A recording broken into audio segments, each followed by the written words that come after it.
Completing sentences, যাকে আমরা পরীক্ষার প্রশ্নে কমপ্লিট দ্য সেন্টেন্সেস আকারে দেখে থাকি। কমপ্লিট শব্দের অর্থ হচ্ছে সম্পূর্ণ করো। সেন্টেন্স মানে হচ্ছে বাক্য, বাক্যটিকে সম্পূর্ণ করো। অর্থাৎ একটি অসম্পূর্ণ বাক্যকে সম্পূর্ণ করাকেই কমপ্লিটিং সেন্টেন্স বলা হয়ে থাকে। সাধারণত এসএসসিতে 5টি এবং এইচএসসিতে 10টি অসম্পূর্ণ বাক্য থাকে, যাদেরকে আমাদেরকে সম্পূর্ণ করতে হয়। তো পরীক্ষাতে আমাদেরকে বাক্যের একটি অংশ দেওয়া থাকে এবং অন্য একটি অংশ আমরা যুক্ত করে বাক্যটিকে সম্পূর্ণ করতে হয়। সাধারণত পরীক্ষাতে যে অংশটি দেওয়া থাকে সেটি একটি ক্লজ। অপরদিকে আমরা নিজেদের থেকে একটি ক্লজ অথবা একটি ফ্রেজ দিয়ে বাক্যটিকে সম্পূর্ণ করতে হয়। অর্থাৎ ক্লজ বলতে আমরা বুঝি বাক্যের একগুচ্ছ শব্দ, যেখানে অবশ্যই একটি সাবজেক্ট এবং একটি ফাইনিট ভার্ব থাকতে হবে। অপরদিকে ফ্রেজ হচ্ছে একগুচ্ছ শব্দ, তবে তার মধ্যে কোনো সাবজেক্ট বা ফাইনিট ভার্ব থাকতে পারবে না। চলো আমরা একটি এক্সাম্পল দেখে আসি। তো ধরো পরীক্ষাতে দেওয়া আছে আই ওয়েন্ট দেয়ার। এখন আমরা এই কথাটিকে একটি ক্লজ দিয়েও আনসার করতে পারবো, চাইলে একটি ফ্রেজ দিয়েও আনসার করতে পারবো। যেমন দেখো, আমি প্রথমে একটি ক্লজ দিয়ে আনসার করছি, I went there so that I could meet my friend. অপরদিকে আমি লিখতে পারতাম I went there with a view to meeting my friends. তাহলে এখানে একটু খেয়াল করে দেখতে পাবে, প্রথম বাক্যটিতে যে অংশটি আমি যুক্ত করেছি সেই অংশটিতে একটি সাবজেক্ট ও একটি ভার্ব রয়েছে, তাই আমরা এই অংশটিকে বলতে পারি একটি ক্লজ। কিন্তু পরের বাক্যটিতে আমি যে অংশটি যুক্ত করেছি সেই অংশটিতে কোনো সাবজেক্ট বা ফাইনিট ভার্ব না থাকায় আমি এই অংশটিকে ফ্রেজ বলছি। তার মানে আমরা চাইলে একটি অসম্পূর্ণ বাক্যকে একটি ক্লজ দিয়ে অথবা একটি ফ্রেজ দিয়ে সম্পূর্ণ করতে পারি। তবে আমি তোমাদেরকে সাজেস্ট করব, তোমরা অবশ্যই চেষ্টা করবে অসম্পূর্ণ বাক্যটিকে একটি ক্লজ ব্যবহার করে সম্পূর্ণ করার জন্য। এতে তোমাদের আনসার করতে তোমরা অনেক সুবিধা পাবে। তাহলে চলো আমরা আমাদের ক্লজ ব্যবহার করা সেই বাক্যটি আরও একবার দেখে আসি। লক্ষ্য করলে দেখতে পাবে বাক্যটির মধ্যে দুটি ক্লজ রয়েছে। একটি ক্লজ তোমাকে কিন্তু পরীক্ষায় দেওয়া থাকবে, অপর ক্লজটি তোমাকে যুক্ত করতে হবে। এক্ষেত্রে তুমি অবশ্যই তোমার নিজ থেকে একটি ক্লজ যুক্ত করতে পারবে, তবে মনে রাখতে হবে যে ক্লজটি তুমি ব্যবহার করছো সেটি অবশ্যই অর্থযুক্ত হতে হবে এবং পূর্বের ক্লজের সাথে অবশ্যই ইন্টারনাল রিলেশনশিপ থাকতে হবে, অর্থাৎ অর্থগত দিক থেকে মিল থাকতে হবে। তোমরা লক্ষ্য করলে আরও দেখতে পাবে দুইটি ক্লজের মাঝখানে একটি সো দ্যাট ব্যবহার করা হয়েছে। এখানে সো দ্যাট হচ্ছে একটি কনজাংশন বা ক্লজ মার্কার। এই ক্লজ মার্কারের কাজ হচ্ছে তারা বাক্যে অবস্থিত দুইটি ক্লজের মধ্যে সম্পর্ক সৃষ্টি করে দেবে এবং একজনকে আরেকজনের উপরে নির্ভরশীল করে দেবে। তাই ক্লজ দিয়ে আনসার করার জন্য অবশ্যই আমাদেরকে সেই ক্লজ মার্কার বা কনজাংশনগুলো সম্পর্কে জানতে হবে, কারণ কোনো বাক্যের মধ্যে যদি কোনো কনজাংশন বা ওই ক্লজ মার্কারগুলো থাকে তাহলে পরবর্তী যে অংশটুকু তুমি যুক্ত করবে সেই অংশটুকু ওই ক্লজ মার্কার বা কনজাংশনের উপরে নির্ভর করেই আনসার করতে হবে। যেমন কোনো বাক্যের মধ্যে যদি ইফ থাকে তাহলে পরবর্তী ক্লজটির মধ্যে অবশ্যই উইল অথবা উডের ব্যবহার করতে হবে। কোনো বাক্যে লেস থাকলে পরবর্তী যে ক্লজটি তুমি যুক্ত করবে তার মধ্যে অবশ্যই শুড অথবা মাইট থাকতে হবে। কোনো বাক্যে সো দ্যাট থাকলে পরবর্তী ক্লজে অবশ্যই ক্যান অথবা কুড ব্যবহার করতে হবে। অর্থাৎ বাক্যের মধ্যে কোনো ক্লজ মার্কার বা কনজাংশন থাকলে পরবর্তী ক্লজটি ওই কনজাংশন বা ক্লজ মার্কারের নিয়ম অনুসারেই তোমাকে আনসার করা বাধ্যতামূলক। তবে মজার বিষয় হচ্ছে এটি যে কমপ্লিটিং সেন্টেন্সে হাতে গোনা কয়েকটি ক্লজ মার্কার বা কনজাংশনের নিয়ম জানা থাকলেই চলে। যেমন if, no sooner had, hardly had, scarcely had, it is high time, I wish, as if, as though, after, before, lest, so that, when, as, since, though, although, unless, until এবং কিছু relative প্রোনাউনের ব্যবহার হয়ে থাকে। তাছাড়া completing সেন্টেন্সে কিছু প্রভার্বেরও ব্যবহার হয়ে থাকে, তাই আমাদেরকে এই প্রভার্বগুলো অবশ্যই মুখস্থ রাখতে হবে। আশা করছি উপরোক্ত ক্লজ মার্কার বা কানেক্টরগুলোর নিয়মগুলো তোমরা রপ্ত করতে পারলেই কমপ্লিটিং দ্য সেন্টেন্স আনসার করা তোমাদের জন্য খুবই সহজ হয়ে যাবে।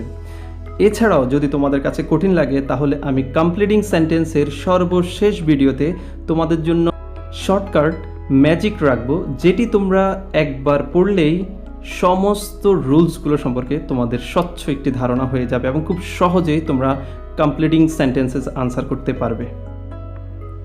উপরোক্ত ক্লজ মার্কার বা কনজাংশনগুলোর মধ্যে সবগুলো ছোট আইটেম হলেও ইফের আইটেমটা খুব ইম্পর্টেন্ট এবং একটু বড়, তাই আজকে আমরা শুধুমাত্র ইফ নিয়েই আলোচনা করব। আমরা সবাই জানি ইফ অর্থ যদি, তাই চলো বিষয়টিকে সহজ করার জন্য প্রথমে আমরা যদি শব্দটি ব্যবহার করে কয়েকটি বাংলা বাক্য তৈরি করি। মনে রাখবে, এতে তোমার বিষয়টি যেমন সহজ লাগবে তেমনি তোমার বাক্য তৈরি করার ক্ষমতাও বাড়বে। যদি এখন বৃষ্টি হয় সে ভিজবে। যদি আমি পাখি হতাম আমি আকাশে উঠতাম। যদি আমি ভালো করে পড়তাম তাহলে জেএসসিতে A+ পেতাম। লক্ষ্য করলে দেখতে পাবে প্রত্যেকটি বাক্যের শেষের ক্লজটির যে ক্রিয়াটি রয়েছে সেই ক্রিয়াটি সম্পাদনে প্রথম ক্লজটি শর্ত হিসাবে কাজ করছে। যেমন দেখো, যদি এখন বৃষ্টি হয় সে ভিজবে, এই বাক্যের দ্বিতীয় ক্লজে যে ক্রিয়াটি রয়েছে সেটি হচ্ছে ভিজবে। এই ভিজার জন্য তার শর্ত হচ্ছে বৃষ্টি হতে হবে, কারণ বৃষ্টি হলেই সে ভিজবে, বৃষ্টি না হলে সে কিন্তু ভিজবে না। তাই এখানে বৃষ্টি হওয়াটা ভিজার জন্য একটি শর্ত হিসাবে কাজ করছে। দ্বিতীয় বাক্য লক্ষ্য করলে দেখতে পাবে দ্বিতীয় বাক্যের যে ক্রিয়াটি রয়েছে সেটা হচ্ছে উড়ার কথা বলা হচ্ছে। তাহলে উড়ার জন্য তাকে পাখি হওয়াটা হচ্ছে একটি শর্ত, কারণ পাখি না হলে সে কিন্তু উঠতে পারতো না। তাই উড়ার জন্য এখানে শর্ত হচ্ছে পাখি হওয়া। আবার দেখো, তৃতীয় বাক্যে সে A+ পাওয়ার কথা বলছে, আর A+ পাওয়ার জন্য তাকে কিন্তু ভালো করে পড়তে হতো, এটা হচ্ছে তার শর্ত, কারণ ভালো করে না পড়লে সে কিন্তু A+ পেত না। তাই A+ পাওয়াটার জন্য তার ভালো করে পড়াশোনা করাটাই হচ্ছে শর্ত। লক্ষ্য করলে দেখতে পাবে যে বাক্যগুলোর সাথে সাধারণত ইফ রয়েছে সেই বাক্যগুলোই শর্ত হিসাবে কাজ করছে। তাহলে আমরা বলতে পারি কোনো ক্লজের সামনে যদি ইফ থাকে তাহলে সেই ক্লজটি শর্ত হিসাবে কাজ করবে। আর এই জন্যেই কোনো বাক্যের মধ্যে যদি ইফ থাকে তাহলে সেই বাক্যগুলো সাধারণত শর্ত পূরণ করে বলে আমরা ইফযুক্ত বাক্যকে কন্ডিশনাল সেন্টেন্স বা শর্তমূলক বাক্য বলে থাকি। এবার ভিডিওটিকে পজ করো এবং উল্লেখিত 3টি বাক্যকে মনোযোগ দিয়ে পড়ো এবং বাক্য 3টির মধ্যে কোনো পার্থক্য খুঁজে পাও কিনা একটু দেখো। দেখা হয়ে গেলে চলো এবার আমরা মিলিয়ে নিই। প্রথম বাক্যে ভিজার জন্য বৃষ্টি হওয়াটা একটি শর্ত ছিল। একটু মনোযোগ দিয়ে ভেবে দেখলেই এখানে যে শর্তটি দেওয়া হয়েছে সেটি বাস্তব এবং এটি পূরণ করা সম্ভব, কারণ যে কেউ চাইলেই বৃষ্টি হওয়ার সময় ভিজতে পারবে। তাই আমরা বলতে পারি এটি একটি পূরণ করার যোগ্য এবং বাস্তব শর্ত, তাই একে আমরা বলবো রিয়েল কন্ডিশনাল।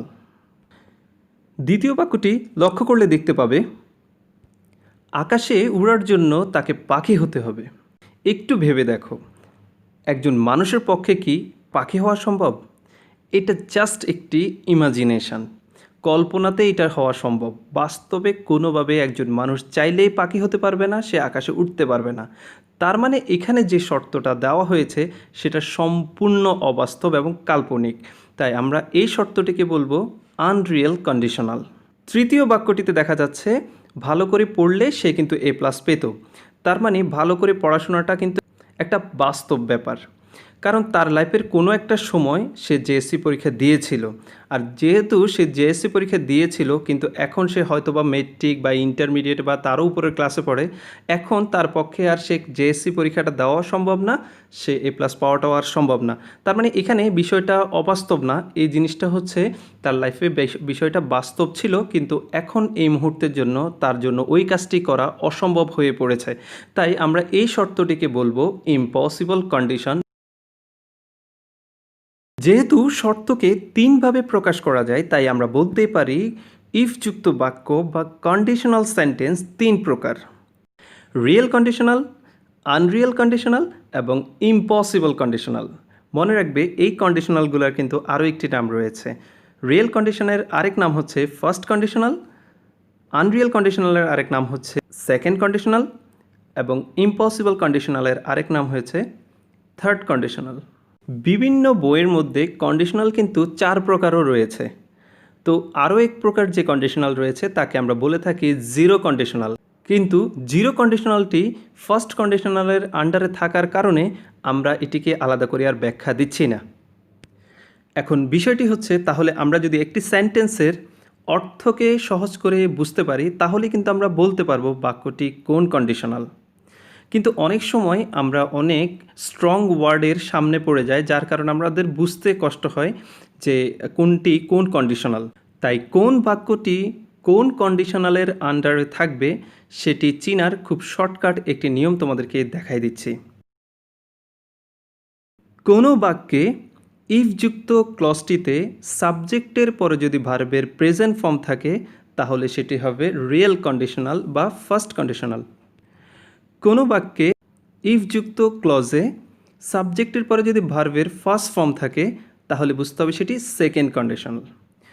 কোনো সেন্টেন্সের ইফযুক্ত ক্লজে সাবজেক্টের পরে যদি হ্যাড এবং ভার্বের ফার্স্ট পার্টিসিপল ফর্ম থাকে তাহলে বুঝতে হবে সেটা থার্ড কন্ডিশনাল। এই বিষয়টা বুঝতে পারলেই তুমি খুব সহজেই মার্ক করতে পারবে কোনটি ফার্স্ট কন্ডিশনাল, কোনটি সেকেন্ড কন্ডিশনাল এবং কোনটি থার্ড কন্ডিশনাল। যেমন দেখো, উক্ত বাক্যগুলোর মধ্যে প্রথম বাক্যের ভার্বটি হচ্ছে স্টাডি এবং দ্বিতীয় বাক্যে রয়েছে স্টাডিড এবং তৃতীয় বাক্যে রয়েছে হ্যাড স্টাডিড। তাই প্রথম বাক্যটি হবে রিয়েল কন্ডিশনাল বা ফার্স্ট কন্ডিশনাল, এরপরটি হবে সেকেন্ড কন্ডিশনাল, এরপরটি হবে থার্ড কন্ডিশনাল। আশা করছি আমরা সবাই এখন কোনো বাক্য দেখলেই বুঝতে পারবো সেটি কোন কন্ডিশনালের রয়েছে। কিন্তু বিষয় হচ্ছে আমাদেরকে তো পরবর্তী ক্লজটা আনসার করতে হবে, সেটাই কিন্তু আমাদের মূল দায়িত্ব। তাই এবার আমরা দেখে নিব কিভাবে দ্বিতীয় সেন্টেন্সটি আমরা আনসার করব। মনে রাখবে, তোমার পরীক্ষার প্রশ্নটি যদি ফার্স্ট কন্ডিশনালে থাকে তাহলে আনসার করতে হবে সাবজেক্ট, উইল, ভার্বের বেস ফর্ম দিয়ে। মনে রাখবে, তুমি সেন্টেন্সটিকে যে কোনো ক্লজ দিয়ে মিলাতে পারো, কিন্তু তোমাকে এই স্ট্রাকচারটি ফলো করতেই হবে। সাবজেক্ট এবং ভার্বের মাঝখানে তোমাকে উইল ব্যবহার করতেই হবে। তবে তুমি প্রয়োজন বোধে বাক্যের অর্থের সঙ্গতির জন্য তুমি উইলের পরিবর্তে ক্যান অথবা মে অথবা মাস্ট ব্যবহার করতে পারবে। যেমন দেখো, if you study hard you will pass in the exam, অথবা you will shine in life, অথবা you will progress in life, অথবা you can succeed in life. তাহলে তুমি যেভাবে আনসার করছো তোমাকে কিন্তু এই স্ট্রাকচারটি ফলো করতে হচ্ছে। তো লক্ষ্য করো, আমাদের ফার্স্ট কন্ডিশনালে প্রথম অংশে প্রেজেন্ট ইনডিফিনিট টেন্স এবং পরের অংশে ফিউচার ইনডিফিনিট টেন্স হয়ে থাকে সাধারণত। কিন্তু কিছু কিছু সময় চিরন্তন সত্য এবং অভ্যাসগত কথাগুলোকে আমরা সাধারণত ফিউচার টেন্সে লিখতে পারি না, তাই ওই ক্ষেত্রে আমাদেরকে প্রেজেন্ট টেন্স দিতে হয়। আর ইফের পাশের এই দুইটি ক্লজ যখন প্রেজেন্ট এবং প্রেজেন্ট হয় তখন সাধারণত তাকে আমরা জিরো কন্ডিশনাল বলে থাকি। যেমন এক্সাম্পলগুলো দেখো। আবার সেকেন্ড কন্ডিশনালের আনসার করতে হয় সাবজেক্ট, উড এবং ভার্বের বেস ফর্ম দিয়ে। মনে রাখবে, একই রকম করে তুমি কিন্তু উডের পরিবর্তে কুড অথবা মাইট ব্যবহার করতে পারবে, তবে উডটা সবচেয়ে বেশি ব্যবহৃত হয়ে থাকে। যেমন if I were a bird I would fly in the sky. লক্ষ্য করো, এই বাক্যটিতে আমি আয়ের সাথে ওয়ার ব্যবহার করেছি, কিন্তু আমরা আয়ের সাথে ওয়ার হয় না, সাধারণত ওয়াজ হয়। কিন্তু এখানে ওয়ার ব্যবহৃত হওয়ার মূল কারণ হচ্ছে এই বাক্যটি অবাস্তব বা আনরিয়েল। ইংরেজিতে কোনো ক্লজ যদি অবাস্তব বা আনরিয়েল হয় সেক্ষেত্রে বিভার সবসময় ওয়ার ব্যবহার করতে হবে। এখানে তুমি অন্যভাবেও লিখতে পারো, যেমন if you studied hard you could pass in the exam, অথবা you would pass in the exam. একইভাবে থার্ড কন্ডিশনালের আনসার করতে হবে সাবজেক্ট উড হ্যাভ ভার্বের ফার্স্ট পার্টিসিপল ফর্ম। মনে রাখবে, উডের স্থলে তুমি কুড এবং মাইট ব্যবহার করতে পারবে, তবে উড দিয়ে আনসার করাটাই বেটার। যেমন if you had studied hard you would have passed in the exam. আবার if I had met him before, I would have told him the matter. উক্ত দুটি বাক্যের মধ্যে লক্ষ্য করলে দেখতে পাবে আমি উড হ্যাভের পরে ভার্বের ফার্স্ট পার্টিসিপল ফর্ম ইউজ করেছি। যেমন উড হ্যাভ পাস্ট এবং উড হ্যাভ টোল্ড।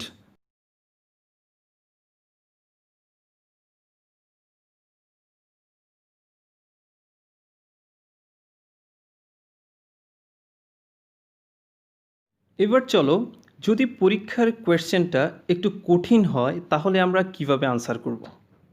সাধারণত উপরোক্ত বাক্যগুলোকে একটু লক্ষ্য করো। Had I the wings of a bird, পরে বাক্যটি হচ্ছে had I been a little careful. মনে রাখবে উক্ত দুটি বাক্যর মধ্যে ইফ না থাকলেও এই বাক্য দুটি কন্ডিশনাল সেন্টেন্স, অর্থাৎ কোনো বাক্য যদি হ্যাড দিয়ে স্টার্ট হয় তাহলে বুঝতে হবে সেই বাক্যগুলো কন্ডিশনাল সেন্টেন্স। এখন বুঝতে হবে এই বাক্যগুলো কোন কন্ডিশনালের আন্ডারে রয়েছে। যেহেতু বাক্যগুলোর মধ্যে হ্যাড রয়েছে তাই এটি ফার্স্ট কন্ডিশনাল হওয়ার কোনো সম্ভাবনাই নেই। তাহলে বাক্যটি হয় সেকেন্ড কন্ডিশনাল না হলে থার্ড কন্ডিশনাল। চিনার এবং বুঝার খুব সহজ নিয়মটি হচ্ছে সাবজেক্টের পরবর্তী অংশটি মনোযোগ দিয়ে দেখতে হবে। যদি উক্ত অংশের মধ্যে কোনো ভার্ব না থাকে তাহলে বুঝতে হবে এটি সেকেন্ড কন্ডিশনাল, কিন্তু যদি উক্ত অংশের মধ্যে কোনো ভার্বের ফার্স্ট পার্টিসিপল ফর্ম থাকে তাহলে বুঝতে হবে এই বাক্যটিকে আমাদের থার্ড কন্ডিশনালের মতো করেই আনসার করতে হবে। তাহলে আমাদের আনসারটি হচ্ছে I would fly in the sky. পরবর্তীটি হচ্ছে I would have saved myself. আরও একটি সমস্যা একটু দেখে নাও।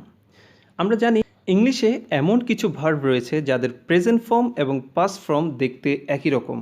তো এই ধরনের ভার্ব যদি বাক্যে ব্যবহৃত হয় তুমি কিভাবে বুঝবে বাক্যটি কোন কন্ডিশনালে রয়েছে। যেমন দেখো, if he reads the book এবং ইফ হি রিড দ্য বুক।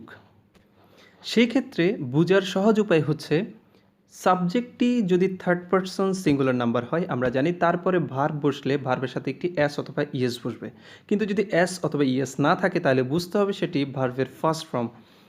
যেহেতু প্রথম বাক্যে রিডের সাথে একটি এস রয়েছে তাই এটি ভার্বের প্রেজেন্ট ফর্ম, কিন্তু দ্বিতীয় বাক্যে subject he third person singular number হওয়ার পরেও রিডের সাথে কোনো এস বা ইএস না থাকার কারণে আমাদেরকে বুঝতে হবে এই ভার্বটি হয়েছে ভার্বের পাস্ট ফর্ম। তাই প্রথম বাক্যটি আমরা রিয়েল কন্ডিশন বা ফার্স্ট কন্ডিশনালের মতো করে আনসার করতে হবে এবং দ্বিতীয়টিকে আমাদেরকে আনরিয়েল বা সেকেন্ড কন্ডিশনালের মতো করেই আনসার করতে হবে।